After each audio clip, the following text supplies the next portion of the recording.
Hello friends, स्वागत है आपका हमारे यूट्यूब चैनल जिसका नाम है खड़ूस मास्टर। अभी तक हम पढ़ चुके हैं सम्राट मौर्य साम्राज्य के बारे में। मौर्य साम्राज्य में पढ़ लिया था हमने चंद्रगुप्त मौर्य, समुद्रगुप्त और अभी हमारा चल रहा था अशोक, सम्राट अशोक वर्धन जिसका नाम है। और उनके हमने पढ़ लिए थे शिलालेख, शिलालेख पढ़ लिए थे, मतलब अभिलेखों में शिलालेख पढ़ लिए थे। आज हम पढ़ने वाले हैं अशोक के स्तंभ लेख के बारे में। स्तंभ लेख के बारे में हम पढ़ेंगे।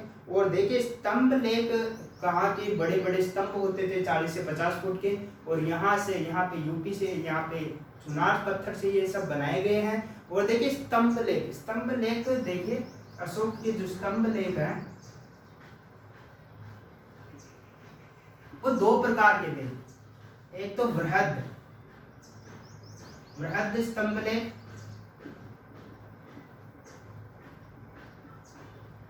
एक है लघु स्तंभ लेख।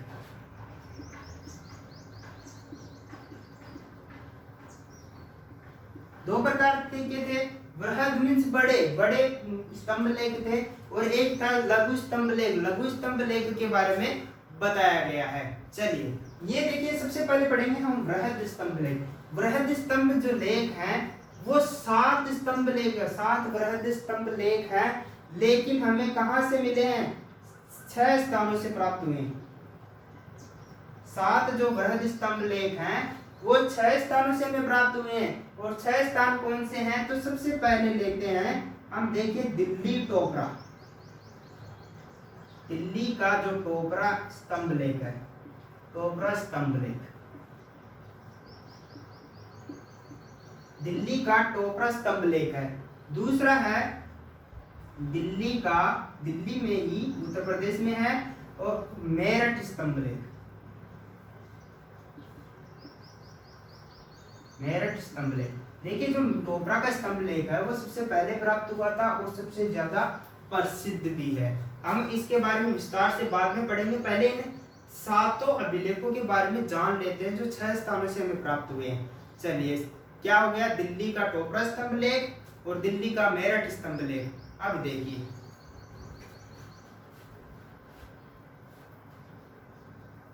फिर देखिए लोरिया, लोरिया अरेराज,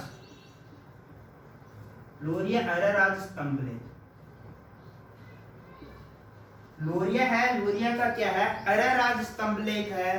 और देखिए फिर है लोरिया का ही है नंदशाह अभिलेख, नंदशाह स्तंभ अभिलेख, नंदशाह स्तंभ अभिलेख। याद करते चाहिए दोस्तों, साथ साथ में याद भी करते जाइए, नंदशाह या नंदगढ़, ठीक है। उसके बाद में है आपका ये नंदशाह है या नंदगढ़, नंदगढ़ भी बोल सकते हैं, नंदशाह या नंदगढ़ अभिलेख है। फिर है प्रयाग में हमें एक मिला है प्रयाग स्तंभ लेख, प्रयाग जो कौशाम्बी में मिला है प्रयाग स्तंभ लेख है। और कितने हो गए दोस्तों? दिल्ली टोपरा स्तंभ लेख, दिल्ली मेरठ स्तंभ लेख, लोरिया अरेराज, लोरिया नंदशाह या नंदगढ़, और क्या हो गया? प्रयागराज या प्रयाग स्तंभ लेख। उसके बाद में हमारा 6th स्थान है रामपुरवा, रामपुरवा स्तंभ लेख। यहाँ पे 2 स्तंभ लेख हमें प्राप्त हुए, 2 स्तंभ लेख, इसे रानी का स्तंभ लेख भी कहते हैं। तो ये हमारे 6 हैं, जल्दी से याद कर लो दोस्तों। दिल्ली टोपरा, दिल्ली मेरठ, लोरिया अरेराज, लोरिया नंदशाह। देखिए नाम कॉमन है, दिल्ली का टोपरा, मेरठ और लोरिया का अरेराज, नंदशाह या नंदगढ़, प्रयाग में प्रयाग स्तंभ लेख और रामपुरवा स्तंभ लेख। ये मुझे लगता है सबको अच्छे से याद हो जाएंगे। चलिए अब इनके बारे में लघु स्तंभ लेख देख लेते हैं। लघु स्तंभ लेख है, पहला है सांची का स्तंभ लेख, सांची स्तंभ लेख, सांची से प्राप्त हुआ है, सांची का लघु स्तंभ लेख है। और इनमें क्या थी दोस्तों? जो प्रशासनिक क्रियाएं हैं, राजकीय घोषणाएं हैं, उनके बारे में बताया हुआ था। दूसरा है कौशाम्बी स्तंभ लेख, कौशाम्बी लघु स्तंभ लेख, कौशाम्बी लघु स्तंभ लेख है दूसरा वाला जो कौशाम्बी से प्राप्त हुआ है। और देखिए ये तीसरा है रुमनदेई अभिलेख, रुमनदेई लघु स्तंभ लेख है जो इंपॉर्टेंट है एग्जाम की दृष्टि से।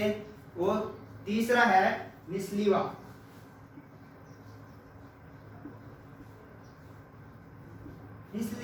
स्तंभ लेख।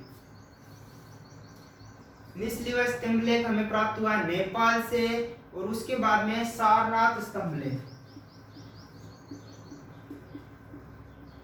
सारनाथ स्तंभ लेख ये भी मोस्ट इंपोर्टेंट है एग्जाम की दृष्टि से, इसको अच्छे से पढ़ना है दोस्तों।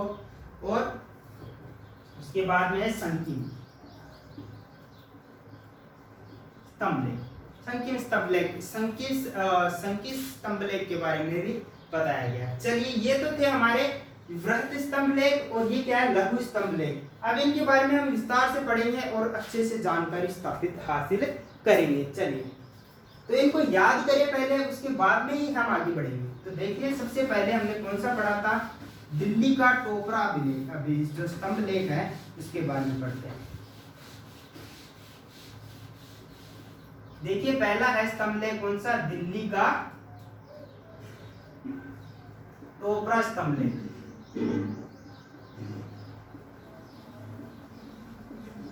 दिल्ली का जो टोपरा स्तंभ लेख है ये देखिए फिरोज शाह ने, फिरोज शाह जो तुगलक थे उन्होंने क्या है कोटला में, यहाँ पे कोटला में स्थापित करवा था। फिरोज शाह तुगलक है उन्होंने यहाँ कहीं और से मंगवाया था और कहा फिरोज शाह कोटला जो यहाँ पे है वहां पे ले जाकर स्थापित करवाया था।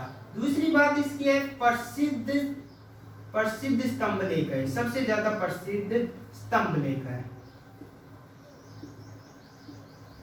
और जेम्स प्रिंसेप ने जो पहला प्राप्त किया था, जेम्स प्रिंसेप ये क्या है, इसका अंग्रेजी अनुवाद किया था। अंग्रेजी में इसका अनुवाद, इसके जो लिपि है उसको पढ़ के क्या किया था, अंग्रेजी में इसका अनुवाद किया था। इसने जेम्स प्रिंसेप ने, जेम्स प्रिंसेप ने इसका क्या किया था, अंग्रेजी में अनुवाद किया था दोस्तों। और इसका देखिए बहुत से उपनाम भी है, इसके उपनाम भी है। उपनाम है भीमसेन की लाट, भीमसेन की लाट भी कहा जाता है इसको, और सुनहरी लाट के नाम से भी जाना जाता है, सुनहरी लाट के नाम से भी इसको जाना जाता है। ये तीन से चार इसके उपनाम है, भीमसेन की लाट, सुनहरी लाट, और है इसकी एक फिरोज शाह की लाट, और एक और है, क्या नाम है, एक मिनट, फिरोज शाह की लाट, ये लिख लीजिए पहले, फिरोज शाह की लाट और शिवालिक की लाट, इन नामों से इसको भी जाना जाता है। इसके बारे में यह है लिखा गया है। और यहाँ पर एक इंपॉर्टेंट बात है, जो विक्रमादित्य हैं, विग्रहराज चतुर्थ हैं, विग्रहराज है, उनके भी लेख इस पे उत्कीर्ण किए गए, विग्रहराज के लेख भी इस पे उत्कीर्ण किए गए। और बाकी सब स्तंभ लेख पे क्या है, 6 लेख है। अशोक के कितने लेख है, 6 लेख उत्कीर्ण है बाकी सब पे, लेकिन ये एक ऐसा स्तंभ लेख है जिसपे 7 लेख उत्कीर्ण है। आई बात समझ में? तो दिल्ली टोपरा का जो स्तंभ लेख है, मुझे लगता है सबको समझ में आ गया होगा। चलिए अगला पढ़ते हैं। दिल्ली टोपरा पढ़ लिया, अगला कौन सा बताया था मैंने दोस्तों, दिल्ली टोपरा के बाद में दिल्ली मेरठ,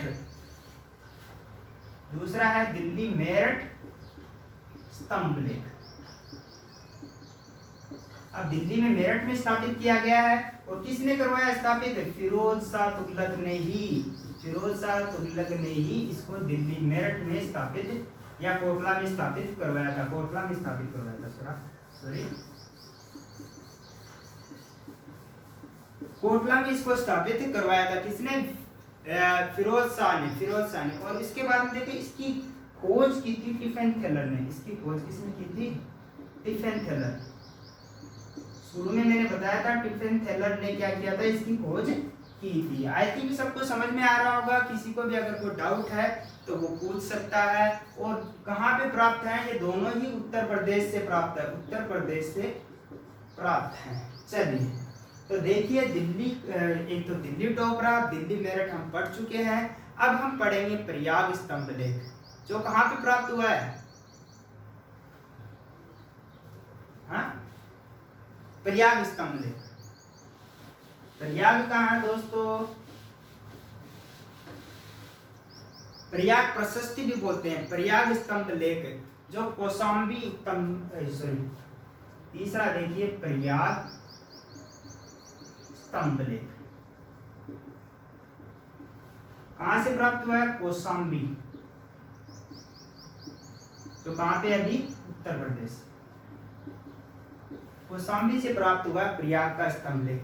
इसे प्रयाग प्रशस्ति भी कहते हैं, प्रयाग प्रशस्ति, प्रयाग प्रशस्ति भी इसे कहा जाता है, प्रयाग प्रशस्ति के नाम से। और इसमें देखिए अकबर ने मंगवाया था इसको, अकबर ने इसको स्थापित करवाया था। अकबर जो है मुगल शासक, उन्होंने इसको स्थापित, मुगल शासक जो है अकबर, जो मुगल शासक है, उन्होंने इसको स्थापित करवाया था। और कहाँ पे करवाया था, इलाहाबाद में, इलाहाबाद में इसको स्थापित करवाया था। उसके बाद में देखिए इसके अंदर जहांगीर के लेख भी उत्कीर्ण है। इसके ऊपर किसके उत्कीर्ण है, जहांगीर के लेख भी उत्कीर्ण है।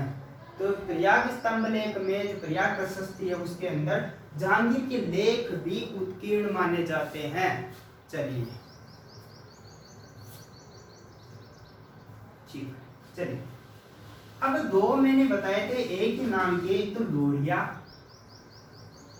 लोरिया आर्यराज, एक लोरिया नंदसा या नंदगढ़ ही लिखिए, दो है लोरिया आर्यराज और लोरिया नंदसा या नंदगढ़ के रूप में जाने जाते हैं। और ये कहाँ पे मिले थे हमें, चंपारण बिहार में। चंपारण कहाँ है, बिहार में मिले थे हमें, बिहार से ये सब प्राप्त हुए। तो देखिए लोरिया आर्यराज में तो कुछ ज्यादा नहीं है, ये लोरिया नंदगढ़ में सबसे बड़ा मोर का चित्र, मोर है जो हमारा राष्ट्रीय पक्षी है, उसका क्या है, चित्र अंकित है। और शीर्ष पर क्या है, शीर्ष पर सिंह की को उत्कीर्ण किया हुआ, शीर्ष पर सिंह को उत्कीर्ण, सिंह मीन्स होता है सिंह। चलिए 5 हो गए। छठा स्थान के अंत क्या बताया था मैंने, रामपुरुआ स्तंभ लेख। रामपुरुआ में हमें 2 स्तंभ लेख प्राप्त हुए थे।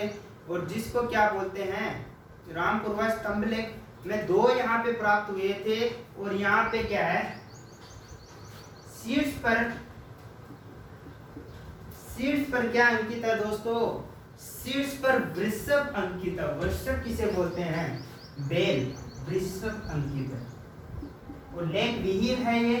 और ये देखिए 7 स्थानों पर है, एक तो दिल्ली टोपरा, दिल्ली मेरठ, प्रयाग प्रशस्ति और लोरिया आर्यराज, लोरिया नंदगढ़, रामपुरुआ, ये सब क्या है, बृहद स्तंभ लेख हैं। उसके बाद में पढ़ते हैं चलो लघु स्तंभ लेख। आई थिंक बृहद स्तंभ लेख सबको समझ में आ गए होंगे। अब पढ़ते हैं लघु स्तंभ लेख।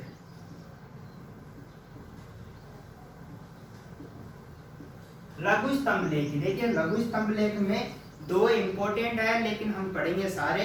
सांची का जो स्तंभ लेख है वो रायसेन एमपी में मिले थे। तो सांची का, ये देखिए सबसे पहला सांची का स्तंभ लेख, ये मिला था हमें रायसेन,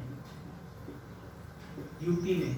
रायसेन जो यूपी है वहां प्राप्त हुआ था। और इसके ऊपर क्या है, 4 सिंह उत्कीर्ण है। क्या उत्कीर्ण है दोस्तों, 4 सिंह की आकृति उत्कीर्ण की गई है। आई थिंक सबको शीर्ष पर है, 4 सिंह को उत्कीर्ण किया गया है। और देखिए फिर दूसरा कौन सा मैंने दूसरा बताया था कौशाम्बी में, कौशाम्बी के बारे में बताया गया है। कौशाम्बी स्तंभ लेख, कौशाम्बी स्तंभ लेख कहाँ है दोस्तों? ये भी इलाहाबाद में है। इलाहाबाद कहाँ पे है? उत्तर प्रदेश में। इलाहाबाद कहाँ है दोस्तों? इलाहाबाद उत्तर प्रदेश में, उत्तर प्रदेश में ही इलाहाबाद है। और देखिए इसको अशोक की रानी, अशोक की जो वाइफ थी ने बनवाया था। अशोक की जो रानी है, तो यहाँ पर उसकी अशोक की रानी क्या जो दान दक्षिणा दी थी उसके बारे में यहाँ पे उत्कीर्ण किया गया है रानी का। और इसे रानी का अभिलेख भी कहा जाता है, इसे रानी का अभिलेख भी, अभिलेख के नाम से भी जाना जाता है कि भाई ये रानी का अभिलेख है।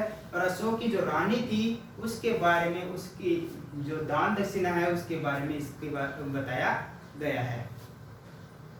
चलिए आगे देखते हैं।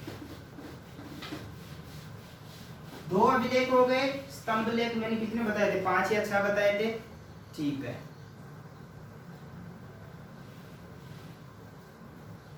चलिए फिर है रुमन देई स्तंभ लेख। ये एग्जाम की दृष्टि से अत्यंत इंपॉर्टेंट है। रुमन देई, तीसरा है रुमन देई लघु स्तंभ लेख। जो लघु है स्तंभ लेख है, सबसे छोटा स्तंभ लेख है। सबसे बड़ी बात तो ये है कि ये सबसे छोटा स्तंभ लेख है। और कहाँ से प्राप्त हुआ है दोस्तों? नेपाल से। नेपाल से हमें 2 प्राप्त हुए, लेकिन नेपाल से ये प्राप्त हुआ है। और ये क्या है? सबसे छोटा स्तंभ लेख है। क्या है? सबसे छोटा स्तंभ लेख है। नेपाल में क्यों प्राप्त हुआ? क्योंकि अशोक ने अपनी बेटी का विवाह नेपाल के राजकुमार के साथ किया था और वहां पे अपने संबंध स्थापित किए थे, इसीलिए अशोक का राज्य विस्तार वहां तक माना जाता है। और यहाँ पे देखिए इसके अंदर क्या है, ये आर्थिक अभिलेख के रूप में भी जाना जाता है। ये एक ऐसा अभिलेख है जिसमें आर्थिक लेखों को भी उत्कीर्ण किया गया। आर्थिक अभिलेख, ये आर्थिक अभिलेख के रूप में भी जाना जाता है। और इसमें क्या है? 20वें वर्ष की यात्रा, मतलब प्रत्येक आदमी को 20वें वर्ष धार्मिक यात्रा करनी चाहिए, उसका भी उल्लेख है। धार्मिक यात्रा करनी चाहिए कि भाई हर 20 साल में क्या करनी चाहिए? हमें यात्रा करनी चाहिए। और सबसे बड़ा क्या है? बुद्ध के जन्म का, बुद्ध के जो जन्म है उसका स्तंभीय अभिलेख के प्रमाण है। सबसे बड़ी बात यह अभिलेख के प्रमाण है। बुद्ध जो महात्मा बुद्ध है उनके जन्म का ये अभिलेख के प्रमाण है। इनके अंदर क्या है इसके बारे में बताया गया है। चलिए चौथा कौन सा है? तो रुमन देई स्तंभ लेख सबको समझ में आ गया होगा, सबसे छोटा अभिलेख है। इसके बारे में सबसे बड़ी बात है बुद्ध का क्या है? अभिलेखीय प्रमाण के रूप में जाना जाता है।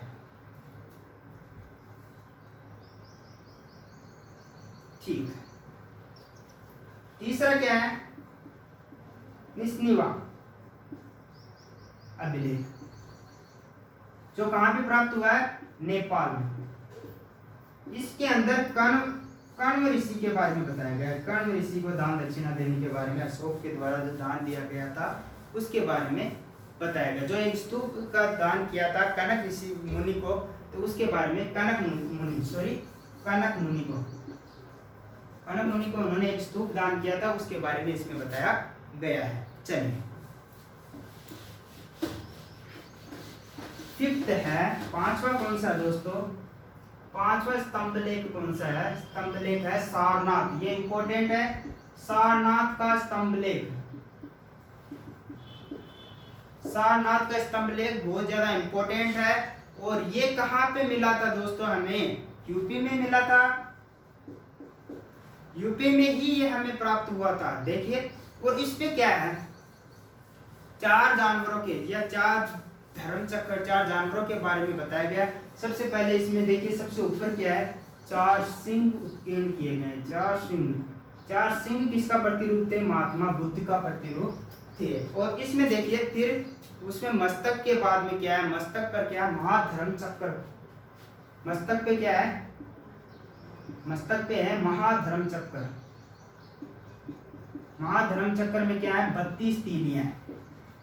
देखिए ध्यान रखिएगा, 32 तीलियां हैं मस्तक पे। महाधर्म चक्र है, उस पे 32 तीलियां हैं। और सिंह के नीचे क्या है, सिंह के नीचे क्या है, जो सिंह है, इन 4 सिंह के नीचे क्या धर्म चक्र है। धर्म चक्र, धर्म चक्र में क्या है, 24 तीलियां अंकित है, जो हमारे राष्ट्रध्वज में 24 तीलियां, जिसको धर्म चक्र के नाम से भी जाना जाता है। और इसमें 4 पशु अंकित किए गए हैं। सबसे पहले आता है अश्व, उसके बाद में सिंह, फिर हाथी और वृषभ। देखिए सिंह, अश्व, हाथी और वृषभ, इनको अंकित किया गया है। इनको इस स्तंभ के अंकित किया गया है। आई थिंक सबको समझ में आ रहा होगा। और देखिए फिर संकीसा, 6th है संकीसा। संकीसा अभिलेख जो है, इस पर क्या किया गया, हाथी उत्कीर्ण, हाथी का चित्र, हाथी का जो जो चित्र है उसको उल्लेखित किया गया है। संकीसा मिला था हमें उत्तर प्रदेश में, उत्तर प्रदेश में हमें प्राप्त हुआ था। चलिए ये तो हो गए स्तंभ लेख। आई थिंक सबको समझ में आ गए होंगे। कोई दिक्कत हो तो आप कमेंट बॉक्स में डाल सकते हैं। अब हम पढ़ते हैं गुहा लेख। गुहा लेख किसे कहते हैं? देखिए गुहा लेख इसने ज्यादा नहीं बनाए थे, अशोक के समय में गुहा लेख बहुत ज्यादा उनका निर्माण है। तो गुहा लेख क्यों बनाए जाते थे? ये क्या है कि ऋषि मुनियों को या कोई तपस्या जो बौद्ध भिक्षु है उनको दान में दी जाती थी। ये मतलब जो धार्मिक प्रवर्तक थे उनको दान में दिए जाती थी। और ये गुहा लेख कहाँ बनाए गए? गया, जो बिहार का गया है उसकी बराबर की पहाड़ियों में, बराबर की पहाड़ियों में इसका निर्माण किया गया है। और ये क्या कहते थे, मुनियों को, ऋषियों को, इनको क्या करती थी, दान दे दिए जाती थी। तो देखिए पहली गुहा लेख कौन सी है? सुदामा, सुदामा या न्यूग्रोथ गुहा लेख। पहली गुहा लेख है सुदामा न्यूग्रोथ गुहा लेख। दूसरी है विश्व झोपड़ी, विश्व झोपड़ी के नाम से भी जाना जाता है। विश्व झोपड़ी पहली है देखिए सुदामा गुहा लेख, दूसरी है विश्व झोपड़ी, तीसरी है कर्ण की चौपड़, कर्ण की चौपड़। ये दोनों गुहा लेख है जिनका निर्माण अशोक के द्वारा करवाया गया था। कर्ण की चौपड़ चौपाल की गुफा के नाम से भी जाना जाता है। और क्या है, लोमस ऋषि की गुफा भी एक है, लोमस ऋषि, लोमस ऋषि की गुफा, लोमस ऋषि की गुफा। ये दोनों, इन दोनों का निर्माण दशरथ ने करवाया था, लेकिन अशोक के समय हुआ था, दशरथ ने इनका निर्माण करवाया था। तो ये थी अशोक की गुहा लेख और स्तंभ लेख। आपको ये वीडियो कैसा लगा? अगर अच्छा लगा हो तो लाइक, कमेंट और सब्सक्राइब करना नहीं भूलें। Thank you.